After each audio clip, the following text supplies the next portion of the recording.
Mga ka-Erts, huminto muna tayo sandali at pakinggan ang tunay na nangyayari, kasi sa mga oras na ganito, mas mahalaga ang pag-unawa kaysa panghuhusga. Marami sa atin ang nagulat, nabahala, at totoo, nag-alala, nang kumalat ang mga larawan at video ni Mikoy na may mga pasa sa katawan at maging sa mukha. Hindi maiiwasan na agad pumasok sa isip ng iba ang kung ano-anong haka-haka. Pero bago tayo magpadala sa emosyon o intriga, linawin natin, walang masamang intensyon, walang pananakit, at lalong walang masamang kwento sa likod nito. Ang totoo, si Mikoy ay dumaan lamang sa matinding over-fatigue. Sunod-sunod ang ganap, practice, sayaw, puyat, trabaho, at responsibilidad bilang inspirasyon sa napakaraming tao. Kamakailan lang, todo bigay siya sa kanilang sayaw, ibinuhos niya ang lakas, oras, at passion para mapasaya ang fans. At alam naman natin, kapag ibinigay mo ang 100% ng katawan mo, minsan, ang katawan na mismo ang susuko at magsasabing, sandali lang.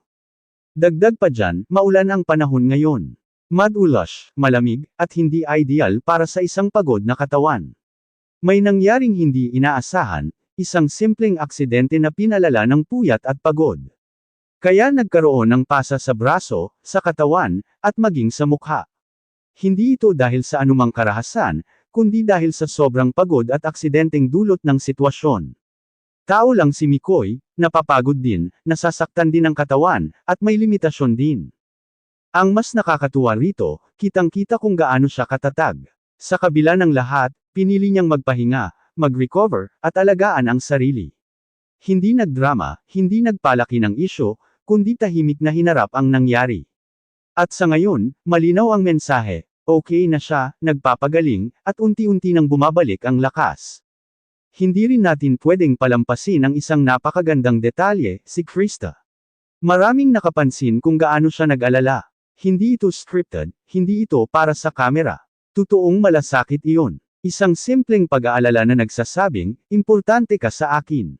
At doon mas lalong naramdaman ng mga tao ang lalim ng koneksyon, hindi lang sa sayaw, hindi lang sa trabaho, kundi sa tunay na pag-aalaga bilang tao. Sa halip na gawing negatibo ang sitwasyon, mas pinili ng marami na magpadala ng mensahe ng suporta. Mga dasal, payo, at paalala na magpahinga muna. At ito ang pinakamagandang makita, isang komunidad na marunong mag-alala, marunong umintindi, at marunong maghintay. Mga ka-Erts, hindi lahat ng pasa ay may masamang kwento. Minsan, ito ay patunay ng sakripisyo, pagsisikap, at pagmamahal sa ginagawa. At si Mikoy, sa kabila ng lahat, ay patuloy na lumalaban, hindi para patunayan ang sarili, kundi para magpatuloy sa pangarap. Sa ngayon, ang mahalaga, nagre-recover siya, inaalagaan ang sarili, at hindi nag-iisa. Nandyan si Krista, nandyan ang mga kaibigan, pamilya, at higit sa lahat, tayong mga naniniwala at sumusuporta. Ito ang tunay na kwento. Walang takutan, walang gulo. Pagod lang ang katawan, pero buo ang loob.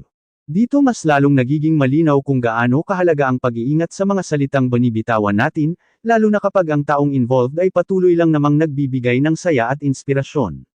Matapos lumabas ang balita tungkol sa kalagayan ni Mikoy, mabilis kumalat ang pag-aalala, hindi lang mula sa fans, kundi pati sa mga taong tunay na malapit sa kanya. At doon natin nakita ang tunay na kulay ng komunidad na binuo nila, hindi tsismis ang una, kundi malasakit. Maraming nagtatanong kung bakit parang grabe ang itsura ng mga pasa. Pero kung iisipin natin, ilang gabi na bang halos walang pahinga si Mikoy? Ilang oras ang ginugol niya sa ensayo, sa sayaw, sa content, sa pakikisalamuha sa fans. Ang katawan ng tao ay may hangganan. Kahit gaano ka pa kalakas, darating ang punto na magsasabi ito ng tama na muna. At iyon ang nangyari, hindi dahil sa kapabayaan, kundi dahil sa sobrang dedikasyon. Makikita rin natin dito ang maturity ni Mikoy. Hindi niya pinalaki ang isyo, hindi niya ginamit para kumuha ng simpatiya. Tahimik siyang nag-recover, sumunod sa payo na magpahinga, at inuna ang kalusugan. Iyan ang isang responsableng tao, alam kung kailan lalaban, at alam kung kailan titigil sandali para hindi tuluyang bumigay. At sa gitna ng lahat ng ito, nariyan si Krista. Hindi kailangang ipaliwanag pa ng mahaba, dahil ramdam ng lahat ang totoo. Ang pag-aalala niya ay hindi para sa content, hindi para sa clout. Isa itong natural na reaksyon ng isang taong may puso. Isang simpleng tanong kung okay lang ba, isang tahimik na suporta, isang presensyang nagsasabing, hindi ka nag-iisa. Kaya maraming fans ang mas lalong napalapit sa kanila, dahil nakita nila ang tunay na emosyon, hindi scripted na eksena. Marami ring solid supporters ang agad nagpaalala, magpahinga ka muna, okay lang mawala saglit, mas mahalaga ang kalusugan. At doon mo makikita na ang pagmamahal ng fans ay hindi lang kapag may performance, hindi lang kapag may saya. Totoong suporta ito, kahit sa mga panahong kailangan mong huminto. Ang maganda pa rito, unti-unti nang bumabalik ang sigla ni Mikoy. Hindi man agad-agad, pero malinaw na may progress, may improvement, may pagbangon. At sa bawat araw ng pahinga, mas pinapatunayan lang na ang tamang desisyon ay ang pag-alaga sa sarili. Dahil kung gusto mong tumagal, kailangan mong marunong magpahinga. Sa mga nag-alala, salamat. Sa mga nagdasal, mas lalong salamat. At sa mga patuloy na naniniwala kina Mikoy at Krista, kayo ang patunay na hindi lahat ng ingay sa social media ay negatibo. May ingay din na galing sa pagmamahal, malasakit, at pag-unawa. Mga ka-Erts, tandaan natin ito, ang lakas ng isang tao ay hindi nasusukat sa dami ng kaya niyang tiisin, kundi sa kakayahan niyang alagaan ang sarili at bumangon muli. At si Mikoy, malinaw, nandyan na siya sa yugto ng pagbangon. Mas matatag, mas maingat, at mas handang humarap muli sa mga darating na araw. Sa ngayon, ipagpatuloy lang natin ang suporta, ang dasal, at ang positibong enerhiya. Dahil kapag ang intensyon ay mabuti, siguradong babalik din ang liwanag. Kung gusto mo pa idol ng outro version o dagdag na linya para sa video ending, sabihin mo lang.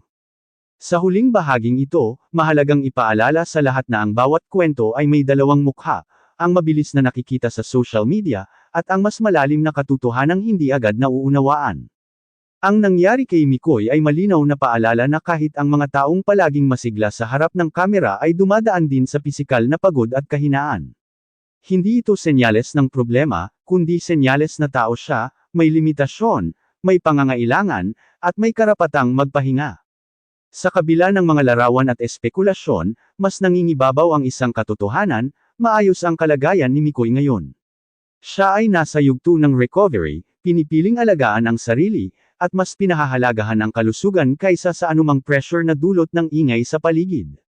Hindi lahat ng sugat ay kailangang ipaliwanag, at hindi lahat ng pahinga ay nangangahulugang pag-atres. Minsan, ang pahinga ang mismong hakbang para makabalik ng mas buo. Makikita rin natin kung gaano kahalaga ang tamang pagtrato sa mga ganitong sitwasyon. Sa halip na palakihin ang takot, mas pinili ng marami ang magpakita ng malasakit. At dito pumasok ang isang napakahalagang aspeto, ang suporta ni Krista. Tahimik, totoo, at walang halong eksena. Isang presensyang nagpaparamdam ng seguridad sa panahong kinakailangan ito. Kaya para sa maraming fans, hindi na kailangan ng paliwanag, sapat na ang makita ang respeto at pag-aalala na tunay na naroon. Ang masarap sa pakiramdam ay ang unti-unting pagbabalik ng normal na daloy. Hindi man agad-agad, pero may direksyon. May pag-asa, may liwanag, at sa bawat araw na lumilipas, mas nagiging malinaw na ang lahat ng ito ay isang pagsubok lamang, hindi wakas. Isang pahina sa mas mahabang kwento ng pagsusumikap at pagbangon. Hindi rin natin dapat kalimutan ang aral na iniwan nito sa ating lahat. Na sa mundo ng content, sayaw, at performance, ang kalusugan ay hindi dapat isinasantabi. Walang masama sa pagiging dedicated, pero mas mahalaga ang pagiging responsable sa sarili. At si Mikoy, sa desisyon niyang magpahinga at mag-recover, ay nagpakita ng tamang halimbawa, lalo na sa mga kabataang patuloy na sumusubaybay sa kanya. Para sa mga patuloy na nag-aabang, huwag mag-alala. Ang pagbabalik ay darating sa tamang oras. Hindi minamadali, hindi pinipilit. Dahil ang pagbabalik na galing sa pahinga ay mas malakas, mas malinaw ang isip, at mas buo ang puso. At kapag dumating ang araw na iyon, mas ramdam natin ang saya, dahil alam nating pinaghirapan, iningatan, at pinahalagahan. Mga ka-Erts, salamat sa patuloy na pagiging mapagmatsyag pero mapagunawa. Salamat sa pagpili ng positibo sa gitna ng ingay. At higit sa lahat, salamat sa pananatiling totoo sa diwa ng suporta, hindi lang kapag may saya, kundi lalo na kapag may pinagdadaanan. Sa dulo ng lahat ng ito, malinaw ang mensahe, okay si Mikoy, maayos ang lahat, at tuloy ang kwento. Mas matatag, mas maingat, at mas handang harapin ang susunod na yugto. Patuloy lang tayong maghintay, magdasal, at magtiwala. Hanggang dito muna mga ka-Erts. Alagaan natin ang isa't isa, at huwag kalimutang ang tunay na lakas ay nagmumula sa malasakit.